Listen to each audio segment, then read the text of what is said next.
has a coalition airstrike in Syria killed a prominent senior leader of the Islamic State. Lesotho's trade and industry minister discusses AGOA's impact in the southern African country. And Zambia Adventure Tourism provides thrill seekers with an adrenaline rush. Africa 54 starts right now. Good evening and welcome. I'm Vincent Makori. This is Africa 54. Tonight, there are conflicting reports on exactly who is responsible for an airstrike that killed a prominent senior leader and spokesman of the Islamic State. Russian Defense Ministry officials on Wednesday said it was their airstrikes in Syria that killed Abu Muhammad al-Adnani. Russia says he was killed in a strike carried by Su-34 bomber in Aleppo province. However, on Tuesday, the U.S. Defense Department said a coalition airstrike targeted al-Adnani in northern Syria, but it stopped short of saying he was dead. The Islamic State announced al-Adnani's death Tuesday, saying only that he was killed while surveying the operations to repel the military campaigns against Aleppo. Adnani was a prominent member of the al-Qaeda terror network before aligning himself with Islamic State, where he was considered second in rank to the group's leader, Abu Bakr al-Baghdadi. The United Nations, which has Adnani on its list of suspected terrorists subject to financial sanctions, has described him as the leader of Islamic State in Syria and chief of its external operations. The U.S. State Department has also offered $5 million reward for information leading to Adnani's capture. Now, for more clarification on the death of Abu Muhammad al-Adnani, let's go to the Pentagon, where VOA's Kala Bab is standing by. Hello, Kala. Hi, Vincent. Now, it looks like, here's Russia saying it was their strike. The U.S. says they're the ones who struck. Is there some sort of confusion here? Well, there's not any confusion here at the Pentagon. In fact, a senior defense official just told me that this is just another attempt by Russia at disinformation and trying to muddle the communication space. Another official had told one of my colleagues that this Russian claim is garbage.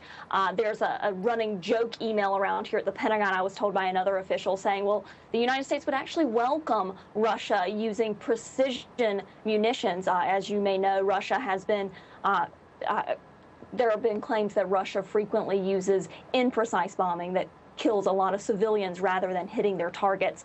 So the United States, while they have not said for sure that al-Adnani is dead, they are certain about this airstrike. In fact, a senior defense official told me that he saw the footage, that the United States had been watching al-Adnani for some time, that he was in a vehicle, and they took the strike, and the vehicle is destroyed. So they're still trying to get confirmation of his death, but they said the strike was very successful and that they definitely were the ones that hit al-Adnani in this Washira al-Bab area in Aleppo province. Now, how significant is the killing of al-Adnani?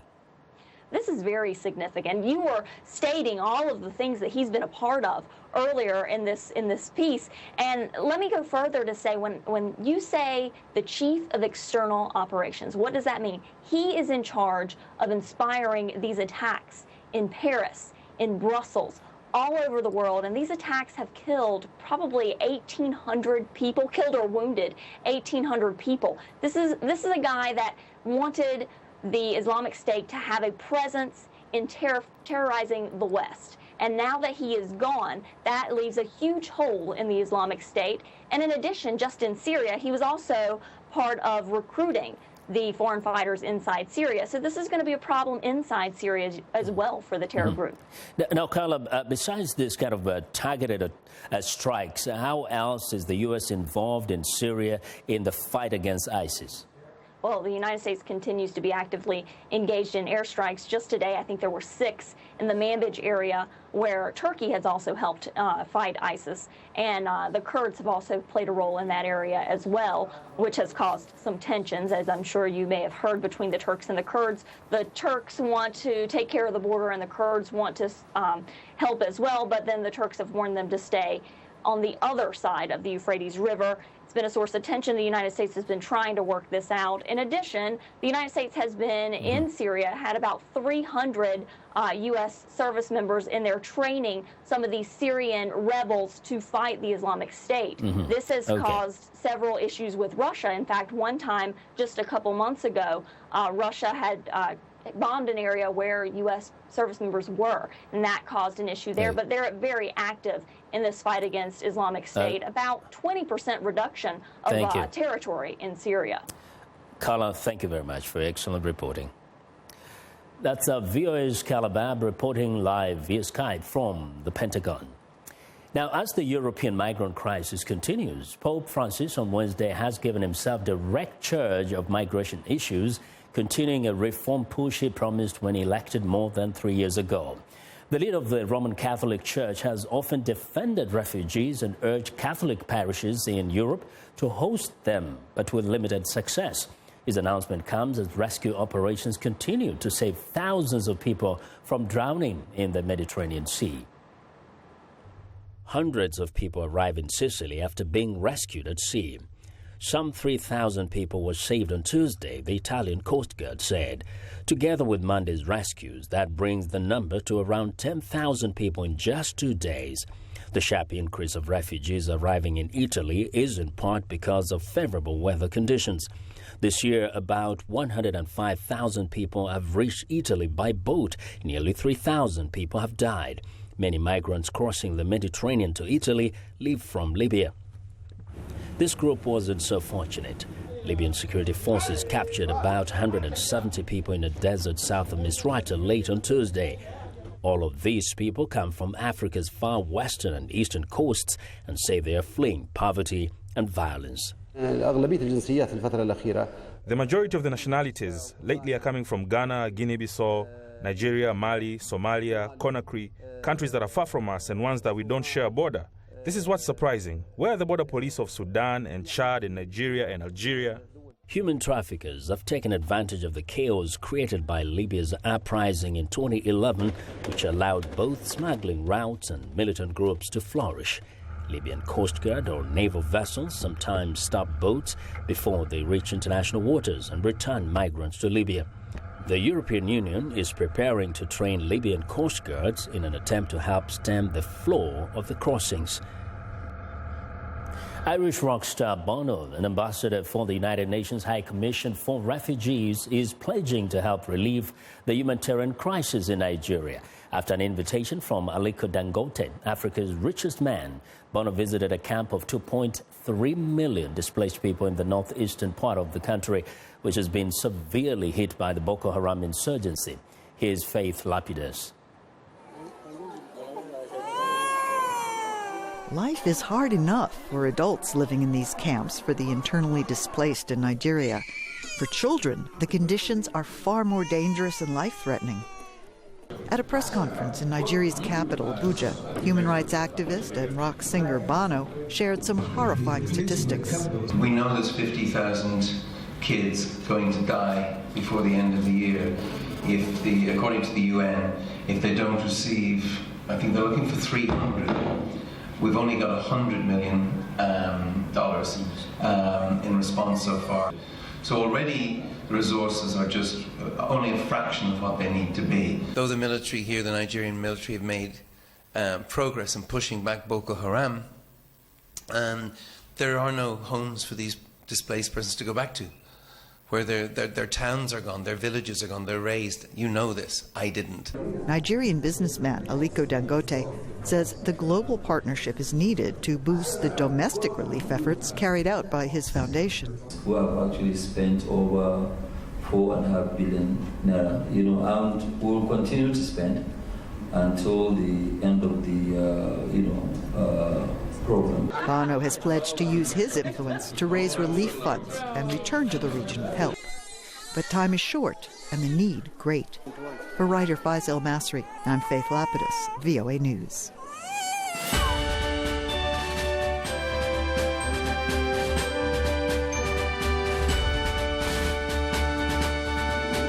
Well, immigration is a big issue in the 2016 presidential campaign. But there are stark contrasts between the policies of Democratic nominee Hillary Clinton and Republican nominee Donald Trump.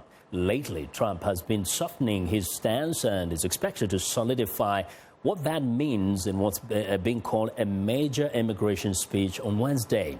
VOA's Caroline Presutti looks at how politics and policy drive each other.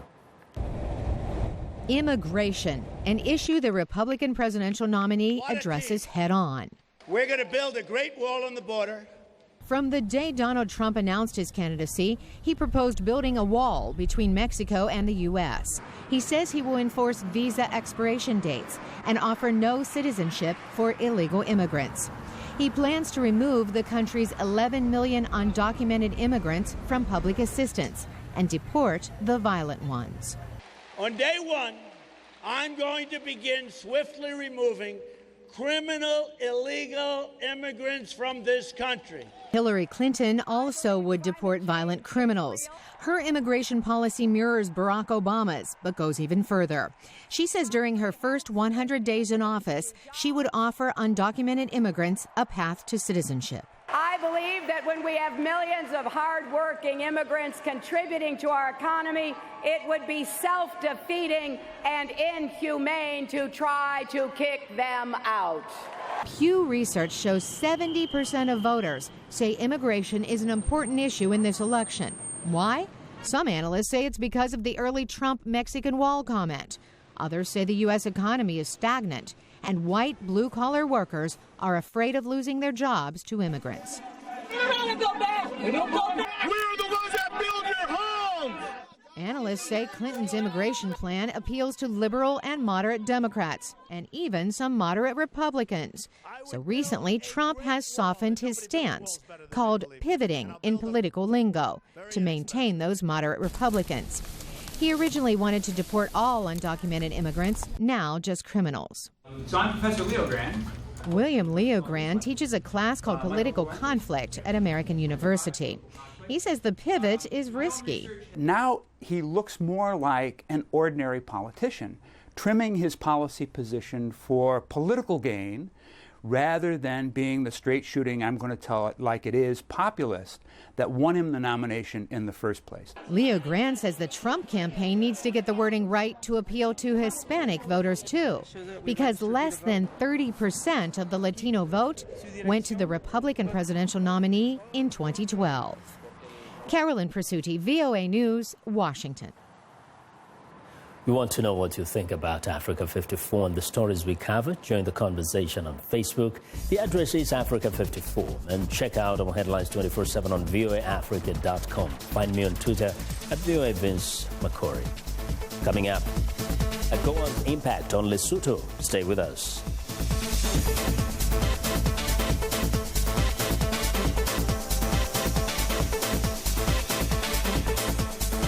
This is Greenbeat for a healthier planet. It's called the Ark, and while it may be curvy like a boat, this house is built to ride lightly on the Earth. It's highly energy efficient, made of low impact and recycled materials. Project manager David Richards says even the roof is green. So we have a cedar roof where we have water that goes onto the roof, comes down into the pots, keeps everything alive and well. Inside, the Ark is so energy efficient, much of the heat comes just from human activity. The modular design allows for easy construction, but the oval shapes require many fixtures to be reimagined. We've tried to be very clever with the curvature of the building. Fit with triple glazed windows and fabric insulated walls, Ark homes can save significant amounts on utility bills. Best of all, they can be purchased online and shipped anywhere in the world. For Greenbeat, I'm Doug Bernard.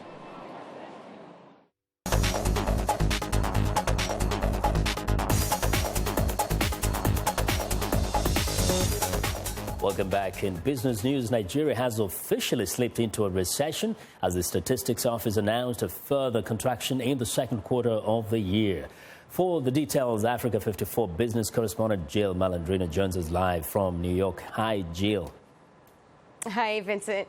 So Nigeria's GDP contracted by 2.1% and inflation accelerated for the 9th consecutive month in July to 17.1%. That's up about 0.6 since the last reading and the highest rate since October 2015. Nigeria suffered a revenue squeeze after oil prices slumped by half since mid-2014, and crude exports fell by over 20% in the second quarter, compounded by militants in the Niger River Delta that blew up pipelines and reduced output.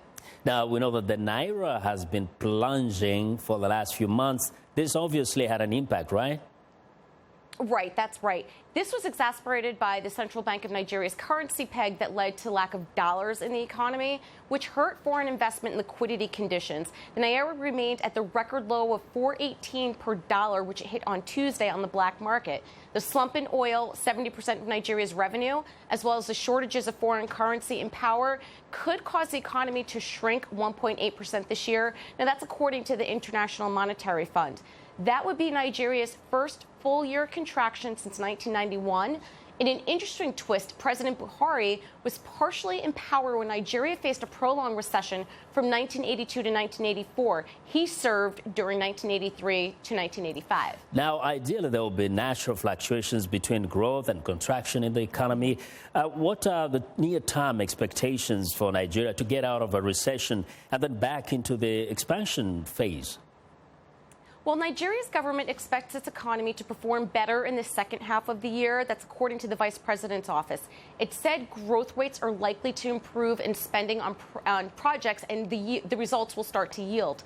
In addition, if it can be believed, the Niger Delta Avengers, the group claiming responsibility for most of the attacks in the last few months, said on Monday it had ceased hostilities, although there are splinter groups also claiming responsibility as recent as Tuesday. But here's my concern. Nigeria's non-oil sector also declined by nearly 40 basis points, and that suggests that the country's problems are bigger than oil. Stabilizing the Naira and removing and relaxing import bans and replacing them with tariffs would help reduce product prices. This puts more money in consumers' pockets, which encourages spending, and that's what helps any economy grow. Jill, thank you very much. Thank you. That is VOA's Africa 54 business correspondent Jill Malandrino reporting live from New York. Now, the Africa Growth and Opportunity Act, AGOA, is a trade mechanism designed by the U.S. government to encourage U.S.-Africa trade. For a country to qualify to participate, it must demonstrate progress in political and economic reforms. Lesotho, a beneficiary of the AGOA, is among the countries whose AGOA eligibility is currently under review. Journalist Billy Ntaute, a Lesotho native and a Mandela Washington Fellow, spoke with the nation's Trade and Industry Minister, Joshua Setipa, about AGOA's impact in Lesotho. As you know, under the new AGOA legislation, there are annual eligibility reviews whereby the U.S. administration, together with Congress, considers the continued eligibility of every beneficiary of AGOA based on a set of preconditions that were set. So we thought it would be appropriate and timely for us to come to Washington and discuss our performance under AGOA as Lesotho, discuss the way forward. How do we see the medium to long-term future of our trade relations with the U.S. within the context of AGOA, even beyond AGOA, because as you know, the current phase of AGOA expires in 9 years. What has so far been the take-home for a mere Lesotho man or woman on the streets of Maseru since Lesotho has been eligible for AGOA? 4 years after AGOA came into effect, our exports had grown considerably by volume and by value.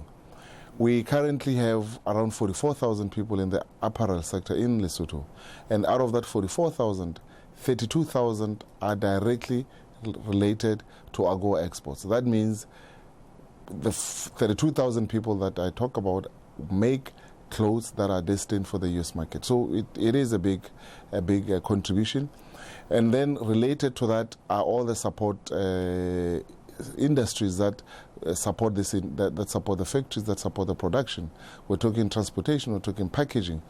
And that to that add an additional, I would say, 20 or 25,000 more people that are also benefiting from AGOA in the secondary stage.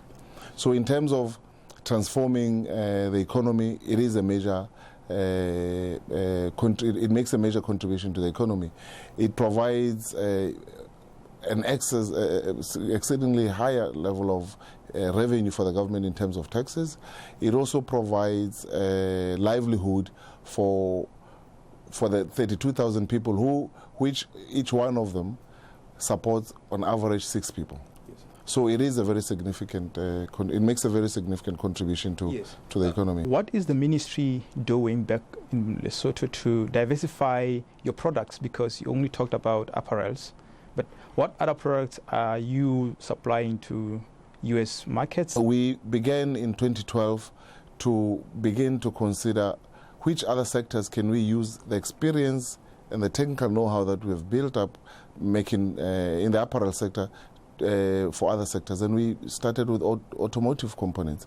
We have, since 2013, been producing car leather seats.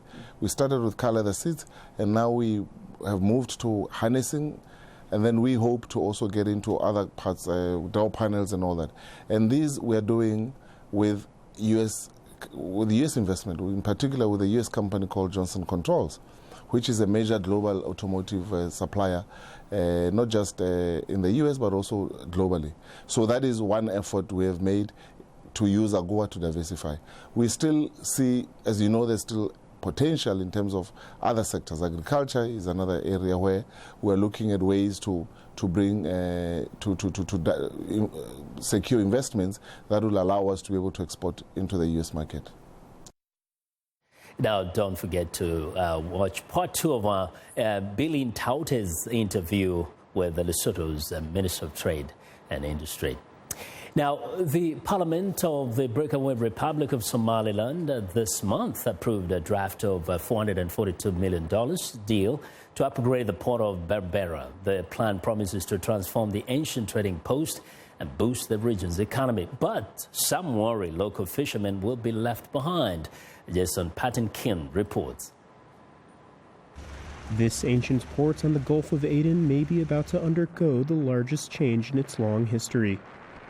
Somaliland is in final negotiations with DP World, the Dubai port company, to revamp the port of Berbera. If realized, the 30-year project would transform Berbera into a major player among lucrative Red Sea shipping routes. The physical port would nearly triple in size. Berbera's yearly capacity could grow from just 60,000 containers to over 1 million. The government says the upgraded port would give competition to nearby Djibouti. Berbera port is strategically located to serve not only Somaliland and Somalia, but East Africa as a whole. But at the present time, it's not equipped to serve beyond Somaliland. And the purpose of this deal is to expand the port so that it will be able to serve not only Somaliland and Somalia, but also Ethiopia and South Sudan and the rest of the landlocked African countries in the hinterland. The current port was built more than 30 years ago with assistance from Russia and the U.S. But traders and fishermen have used Berbera for millennia. Mohammed Saeed has worked here for 18 years. If DP World is coming to the port, we are expecting that the fishermen can get a lot of opportunities, such as improvement of infrastructure, training, equipment, boats, all those things from DP World. But there are doubts as well, even from those who support the DP World deal, like the head of an organization that promotes small fishermen. They say there are many people who are working in the jetty now, in the harbor, in the big harbor. And if DP World come, they say it might computerize, it may change the way people are working now. So many people may lose their jobs. So instead of getting more jobs, they have the thinking that many people may lose their work, their jobs now. The opposition says the ruling party pushed the deal through without consulting locals. Resolving these tensions may decide whether the new port succeeds or sinks. Jason Patinkin for VOA News, Berbera, Somaliland. Well, it's time now for a short break. Still to come on Africa 54, Zambia becomes a hot destination for tourists seeking an adrenaline rush. We'll be right back.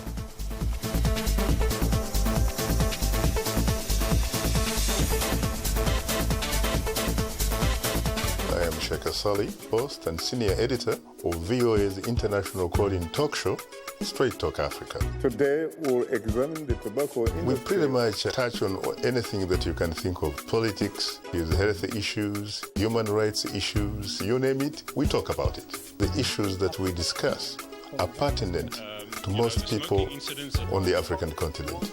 A very, very rare and unique opportunity to interact with their leaders.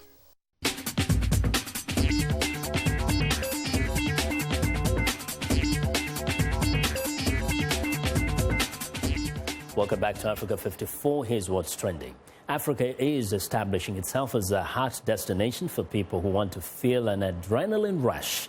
Now, adventure tourism is bringing thousands of visitors to Zambia every year, where people can do everything from rafting the Zambezi River to bungee jumping at Victoria Falls. Other activities at the bridge include a 240-meter zip line from one end of the gorge to the bridge. For tourists who are afraid of heights, there is whitewater rafting down the Zambezi River. The Zambezi's rapids are considered by many experts to be the most extreme in the world. Victoria Falls is also a gateway to wildlife viewing in reserves and parks in that area. Of course, not everyone is looking for a wild adrenaline kick. You're watching a game of no falls volleyball. It's an exercise class designed specifically for seniors in their 60s, 70s, and 80s. The game is a modified form of beach volleyball, but with seats, a bigger ball, lower net, and referee. It's intended for seniors trying to regain their strength in a safe environment. To ensure players don't get injured or too carried away, there are penalties for those who reach too far or get out of their chairs. In addition to helping seniors get in shape, the classes help concentration and reduces loneliness. Well, and finally, art can be where you least expect, even the ground you're walking on. Artist and fashion designer Emma Franz Raff has discovered Berlin's cast iron manhole covers make attractive prints on fabrics, including clothes and bags. Every manhole cover has its own design, logo, and artwork on it. She applies paint directly to the raised surfaces of drains or manhole, using them as molds or as letterpress. Her inks are biodegradable, as are her fabrics, so they don't harm the environment. She says her work explores the relationship of materials, especially their opposites and contrasts. And that is what is trending today. Well, and that's our show for today. Now be sure to watch Africa 54 on our website at voaafrica.com. For more news, tune in to VOA's evening radio show Africa News Tonight at 1800 UTC and in the mornings to Daybreak Africa. That's between 0300 and 0600 UTC Monday through Friday. Thanks a lot for watching from all of us here in Washington. Have a good night.